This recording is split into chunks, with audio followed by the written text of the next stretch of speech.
dear students. Welcome to Our Knowledge Spot. This is Rebecca Deal. Students, we are going to go to the exercise that is 2.3 now. And the name of the chapter is Real and Complex Numbers. We have to discuss some important related concept to this exercise. Let's start the concept. Firstly, this is radicals and radicans. Now, what is the radical and radicand?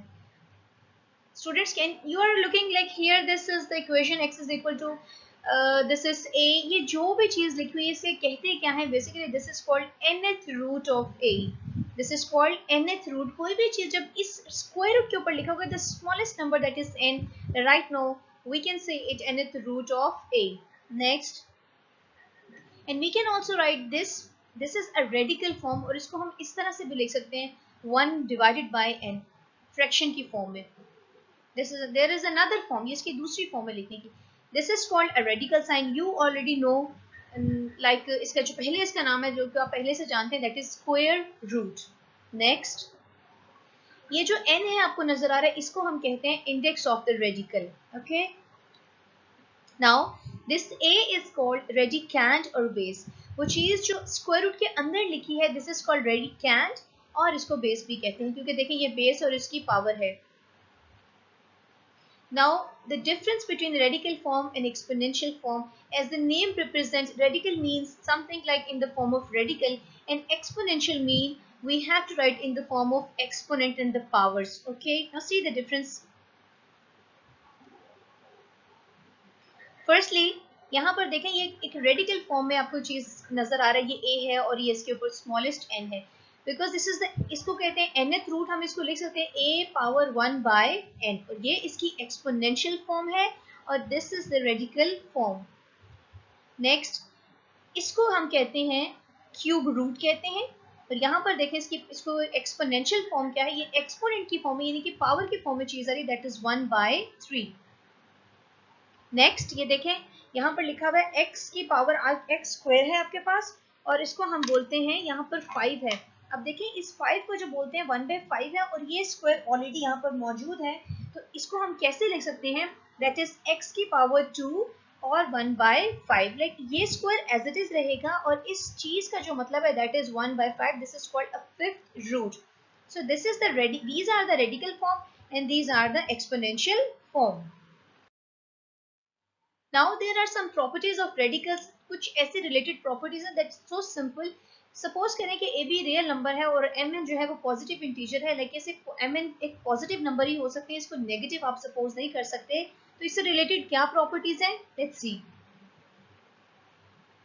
Number 1 property is that अगर आपके पास ऐसी कोई चीज लिखी जा रही है square root के अंदर ए बी है या रेडिकल साइन में ए बी दो नंबर मल्टीप्लाई हो रहे हैं और ये उसका रूट है nth रूट. हम इसको if the sign is multiplication then we can write it separately like this. इसको अलग से लिख दें और इसको अलग से लिखें, साथ ही उसकी जो पावर है वो जो nth रूट है वो साथ साथ उसके रहेगा. नेक्स्ट देखें, similarly when they are divided with like a complete radical sign और हम इसको सेपरेट फिर से कर सकते हैं, a के साथ लिख सकते हैं n और यहाँ पर b के साथ इसको इस तरह से अलग करके लिख सकते हैं.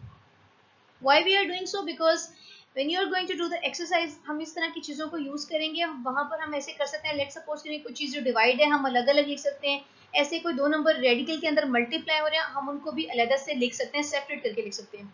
अब कभी कोई डबल अगर आपके पास स्क्वायर रूट आ जाए, रेडिकल आ जाए, तो हम क्या करते हैं इन दोनों को आपस में मल्टीप्लाई करके यहाँ पर एक दफा लिख सकते हैं. लाइक n को m से मल्टीप्लाई करेंगे और ये इसकी अनदर फॉर्म है. This is another way to write this thing.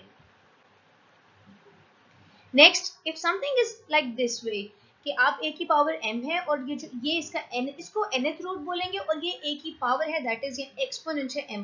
हम इसको लिख सकते हैं जो m है जो इसकी पावर है. Basically students remember one thing, this is the root and this is the power. Okay, हम इस पावर को होल पावर दे सकते हैं दिस वे, यानी कि रूट नहीं बदलेगा, रूट अपनी जगह पे रहेगा. हम इसे जो यहाँ पर इसकी पावर है जो कि 2 हो सकता है, स्क्वायर क्यूब 5 समथिंग एनीथिंग, तो हम इसको on the whole कह सकते हैं that is m. Now students, now we are doing this is exercise number 2.3 and question number 1 we have to do. Write each radical expression in exponential notation and each exponential expression in radical notation. Do not simplify. Remember one thing, the question is asking just write, do not simplify. We have to just write. एक radical form होगी उसको exponential form में लेके जाना है, और एक exponential form होगी, you have to convert into radical form. Do not simplify the questions. Like this is the question and you have to decide is it the exponential form or the radical form. It's very clear that the form is radical form. Okay, now we have to go towards the exponential form. We know this is the cube root because यहाँ पर 3 है तो इसको कहते हैं cube root. Simple, -64 power 1/3. बस आपने इसको further solve नहीं करना because the question is saying just write, do not simplify. Next, this is 2 power 3/5. अब इसको कैसे सॉल्व करेंगे देखें. सबसे पहले क्या ये पॉसिबल हो सकता है कि हम 3/5 को ऐसे लिखें? Yes it is possible. 3 multiplied by 1/5 इसको इस तरह से ब्रेक कर देते हैं, यू लिखेंगे. अब नेक्स्ट देखें, अब 2 की पावर जो 3 है वो एज इट इज है, उसको नहीं कुछ करना क्योंकि हमें इसकी कौन सी फॉर्म चाहिए. अब ये क्वेश्चन, पहली बात है क्वेश्चन किस में, question is an exponential form and we have to go to the radical form. और 1/5 का मतलब है इसका रूट है, आप इस 5 को ऐसे यहाँ लिख सकते हैं. तो ये आपकी कौन सी फॉर्म बन गई है? इसकी रेडिकल फॉर्म बन गई है. Now the next, that is third part. This is -7 power 1/3 है और अब ये कौन सी फॉर्म है? That is exponential form and we have to go towards the radical form. It's so simple, minus is as it is और यहाँ पर क्या कर देंगे, इसकी पावर यहाँ पर यू 3 लिख देंगे और ये इसकी कौन सी है जो आपके पास है? Radical form. This is called a cube root. Students अगर यहाँ पर सिंपल 3 होता तो आप इसे कभी भी ऐसे नहीं लिख सकते क्योंकि वहां पर अगर 3 है तो वो क्यूब होता है. अगर 1 डिवाइडेड बाय 3 है फ्रैक्शन में तो वो क्यूब्स, वो से रूट्स कहते हैं. Cube root, square root, fifth root, fourth root, up to so on. Now the fourth part, y power -2/3. अब इसको कैसे करेंगे देखिए. सबसे पहले जो इसको है हम इसको ब्रेक कर सकते हैं. 2 को मल्टीप्लाई करेंगे 1/3 से. I don't think so there is a problem just like in this question, but the difference is that यहाँ एक पॉजिटिव था, यहाँ पर फ्रैक्शन पॉजिटिव है, यहाँ पर फ्रैक्शन आपके पास क्या है? नेगेटिव है. अब क्या करेंगे इसको? Now y -2 as it is. This जो 1/3 की फॉर्म है इसको, ये आपको क्यूब रूट शो कर रहा है तो ये 3 आप यहाँ पर ले जाएंगे. So this is the cube root और this is the radical form. जो क्वेश्चन था वो एक्सपोनेंशियल फॉर्म थी. ओके, नेक्स्ट देखें. Question number 2. Test whether the following statements are true or false. We just have to mention the true false. ये आपके पास first statement है. Students आप पहले देखिए और क्या बताएं, आपको क्या लगता है? इज इट फॉल्स और ट्रू? स्टूडेंट्स ये देखिए, ये फिफ्थ रूट है. इट मीन्स यहाँ पर इसको 5 इसकी पावर में, इट मीन्स 5 इसका यहाँ पे होना चाहिए. It means the statement is false. मैंने आपको सिर्फ ट्रू फॉल्स नहीं बताया बल्कि I am going to solve it for you so that it will be more clear that how ये क्यों फॉल्स हुआ है. क्योंकि हम इसको इस फॉर्म में लिखते हैं जबकि इन्होंने इसको इस तरह से लिखा हुआ है. It means this is a false statement. Now the second one, is it false और true? Let's take a start कि कैसे इसको करना है आपने. ये है ट्रू है लेकिन किस तरह से? लाइक ये 2 की पावर 2 है, इसको पहले हमने ब्रेक किया है. 2 into 1/3. अब 2 की पावर 2 का मतलब आपके पास है 2 2s are दिस वे और ये क्यूब रूट है, ये यहाँ पर होगा. 2 को 2 टाइम्स क्यों लिखे? क्योंकि 2 की पावर 2 है. Then 2 2s are 4 and 3 is as it is. और ये देखिए इसका आंसर यही है. It means this is true statement. Now this one, students आपको बहुत अच्छे से पता होना चाहिए कि जब हम स्क्वायर रूट लेते हैं 49 का, द आंसर शुड बी 7. 7 इसको देखें जरा. वैसे तो ये फॉल्स है लेकिन कैसे ये चेक करें? 7 की पावर 2 का मतलब है 49. अब स्क्वायर की स्क्वायर रूट से कटिंग हो जाती है. इट मीन आंसर तो 7 आना चाहिए जबकि आंसर क्या है? Square root 7. It means the statement is false. Now the next one, you are not gonna go like the simplification, you just have to mention the true false. मैंने सिर्फ इसलिए किया ताकि आपको प्रॉपर क्लियरेंस हो जाए कि कैसे इसको क्यों ट्रू फॉल्स है. ये ट्रू है तो ट्रू क्यों है, फॉल्स है तो फॉल्स क्यों है. ये प्रोसेस आपने बिल्कुल नहीं करना. Now this is a false statement. Why? See, 27 is as it is. This is the cube root. We can write it 1/3. Now 3 1s are 3, 3 9s are 27 and answer is x power 9. यानी कि जब आप इसको solve करते हैं तो x की power 9 आना चाहिए. But what is the answer? x power 3. कि ये x3 के इक्वल नहीं है. That is the false statement. Now question number 3, part 1 and part 2. Simplify the radical expression. We have to simplify. Now the question is a real question, like we have to simplify. We are not going to go to just write it. We have to solve it properly. Okay.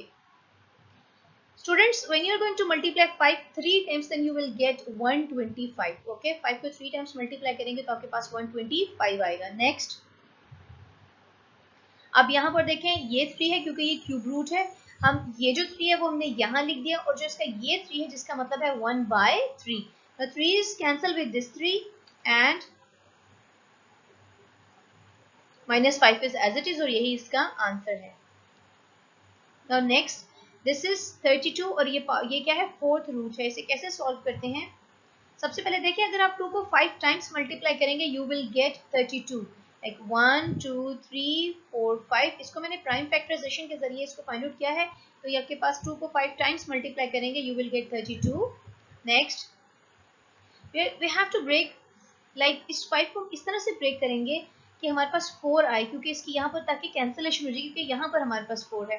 तो हम इसको कैसे लिख सकते हैं? 2 की power 4 plus 2 की power 1. 4 plus 1 5 होता है. बेसिस सेम, तो पावर्स ऐड होती हैं. हम इस सारी ये जो एक्सप्रेशन है हम इसको इस फॉर्म में लिख सकते हैं. अब नेक्स्ट देखें, ये होल पावर है. इट मीन्स ये पावर इंडिविजुअली सेपरेटली दोनों के साथ पावर से मल्टीप्लाई होगी.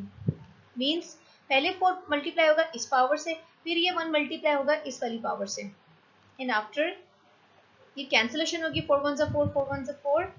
देन द रिमेनिंग टर्म्स 2 के ऊपर 1 आएगा, मेंशन करने की ज़रूरत नहीं है. और ये जो इसको जब आप 1/4 को 1 से मल्टीप्लाई करेंगे तो finally you will gate 1/4. Now ये इसकी एक्सपोनेंशियल फॉर्म है, हम इसको रेडिकल फॉर्म में लेके जाते हैं. इस तरह लिख सकते हैं इसको, यानी कि ये फोर्थ रूट है और यही आपका आंसर है. इसका थर्ड पार्ट देखें, same question. Third part, this is 3/32 और ये ऐसे लिख सकते हैं इसकी ये जो 5 है that is the fifth root. और ये हमने, आपको याद है, इस तरह से हमने प्रॉपर्टीज पढ़ी थी क्योंकि हम उसको यहाँ पर यूटिलाइज करें. This is the application of the property. हम देखें ये कंप्लीट इसके ऊपर ये फिफ्थ रूट आपको नजर आ रहा है. हम इसको सेपरेटली यूं लिख सकते हैं 3 के ऊपर भी और 32 के ऊपर भी. नाउ अब क्या करेंगे, हम 32 को अभी हमने देखे कि 2 की पावर 5 आपको क्या देगा, 32 होता है. अब हमने इसको ब्रेक कर दिया है. अब देखें ये तो एज इट इज आ जाएगा, जबकि इसकी कैंसिलेशन हो जाएगी क्योंकि ये 5 है और इसका मतलब है 1/5, और दोनों की क्या होगी, cancellation. You will get just 2. और जो न्यूमरेटर है वो एज इट इज होगा, उसकी कोई कैंसिलेशन कहीं नहीं हो सकती. तो यही इसका सोल्यूशन है. Now the fourth part, that is 8/27. This is minus sign and this is cube root. The first one minus is there, क्योंकि यहाँ पर अगर पॉजिटिव है तो plus minus minus, you can write the minus sign with the fraction sign यहाँ पर. अब 8 को कैसे ब्रेक करेंगे, 2 की पावर 3 और ये क्यूब रूट है तो उसको 1/3 लिखते हैं. फिर 3 की पावर 3 और once again the cube root because the cube root is on the whole this whole fraction. Now cancellation, again cancellation, and this is your answer. Okay student, that was the last question of the exercise. Hope so it's so simple और आपको सारा clear हो गया होगा. Still if you have some problems, so you can ask me. Please comment me and tell me if there is any issue. If you like the video, do like it, subscribe the channel. Now we will अभी हमने कौन सी exercise करनी है, अब हम करेंगे इसकी जो नेक्स्ट एक्सरसाइज है. और अब मैं आपको मिलूंगी नेक्स्ट एक्सरसाइज में. See you later, take care, bye bye.